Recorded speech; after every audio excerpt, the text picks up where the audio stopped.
We are watching Claire's backstroke below the water, commentary by Coach Chris. Alright Claire, we're going to watch this first time at full speed, just like we did with the other backstroke video.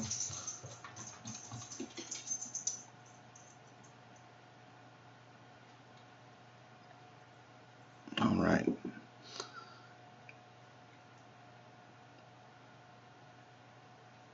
Solid turn, swinging the arms out a little bit.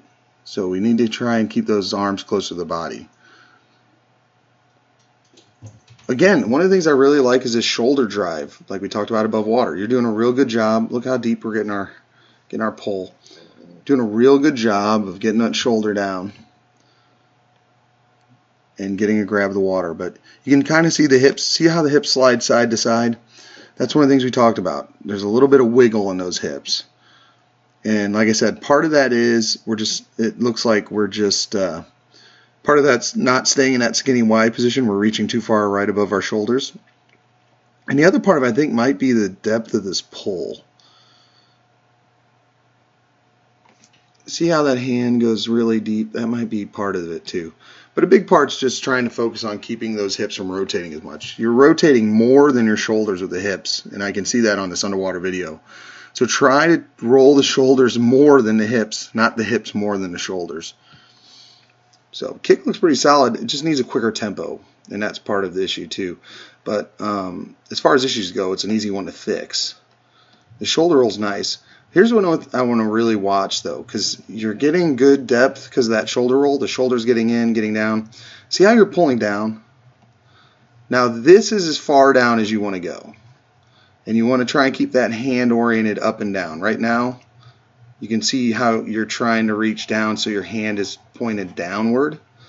Try to keep that hand pointed straight up and down so the palm's facing straight back where you want to go. So this is as deep as we want to pull. We want to get to just about the depth of our shoulder underwater. But you're going to keep going. See how deep that hand gets? Okay, that's important that we try. Once our hand gets in, once we get to about this depth, we need to get our hand up and down, and we need to start pulling back, not keep moving down. So you're one of the few athletes I'm going to say this to. Your pull is getting a little too deep. At this point here, it's just a little too deep. I love the set of your arm, so I don't want you to change it too much. If we can just get that hand from where it is to right about here. And I mean, you're talking a very small change, but it's going to have a big difference on how much water you can pull and how much power you're generating. So just bring that hand up just a little bit as you're catching. Don't let it get so deep. Don't drive it down so deep, and just keep it a little bit more shallow. Let's outside of that, I really like your pull. Now you're going to hear some coaches tell you that you shouldn't finish with that palm down like you are, but that's incorrect. If you watch videos of all the top Olympians, every single one of them in backstroke does that at the end of their stroke. So it's kind of one of those things where coaches are telling people not to do it, but they're not quite. That's kind of the modern trend, but it's not quite what you're seeing from the Olympians. So see how your arms go out? This is the biggest thing I want to talk about.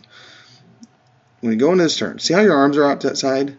Your elbows need to stay next to your side. You need to be tight in. And all you do when you go into that turn is you turn the palms down, and it's like you're splashing yourself in the face with water. You got to keep those arms in tight. You're doing the acrobat turn. We'll take a look at it in slow motion. So when you go in, you're flipping by bringing the arms out. See how I bring the arms out? You shouldn't bring the arms out. You should keep the arms pinned to your side and just pull the hands towards your face to flip you over.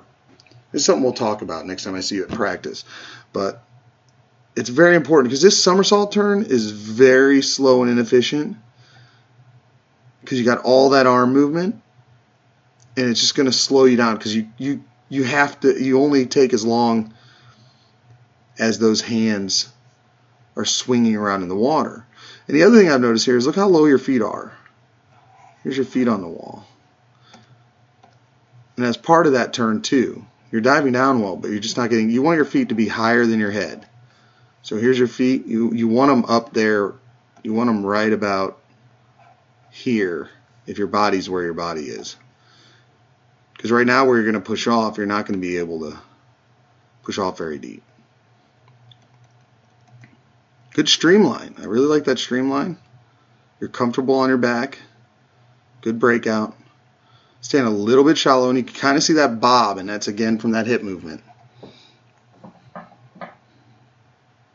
And that one, this pull on this side, the left side tends to be better. Look at this. This is the pull I want to see. We'll go back further because I just saw a nice stroke. This is the pull I want to see. And go. Right there. So it's not every stroke, and it's more, I think, on your right side where that hand gets too deep. But this left hand is doing it exactly how I want it. Yep, see that right hand getting a little deeper? Left hand is right where we want it. So that's the pull you want on your stroke.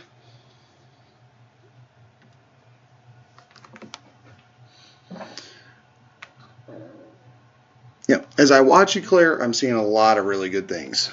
So your shoulder roll's excellent, body position's good, head position's pretty good, your catch is great. Still turning the hand a little too much palm down once we start catching the water at the top of our pull. And our right arm tends to sweep too deep for that water. Our left arm is doing exactly what we want. So we got to get that right arm a little more like the left arm as far as how shallow it is. Kick can have a little bit more of a beat to it.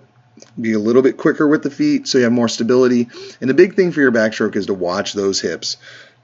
Don't rotate the hips more than the shoulders. I think you're trying to roll the body from the hips. Focus on your shoulders, roll your shoulders, and let the hips roll with the shoulders a little bit. But right now we're over rolling the hips, and it's causing that wiggle in the stroke. And that type of movement is going to cause us to have a lot more drag in the water and slow us down. Okay, big thing with the turn, got to keep those elbows in, just pull toward the head, keep everything nice and tight when we're flipping, because right now you're doing that acrobatic somersault, and that's going to slow down that turn. Placing the feet a little low on the wall, which is going to keep you from being able to push lower in the water. You're not going to be able to push down in that position. If your feet land on the wall below or at where your body is in the water, you're only going to be able to push up towards the surface. So it's one of the reasons why you have trouble in your turns of getting deeper underwater.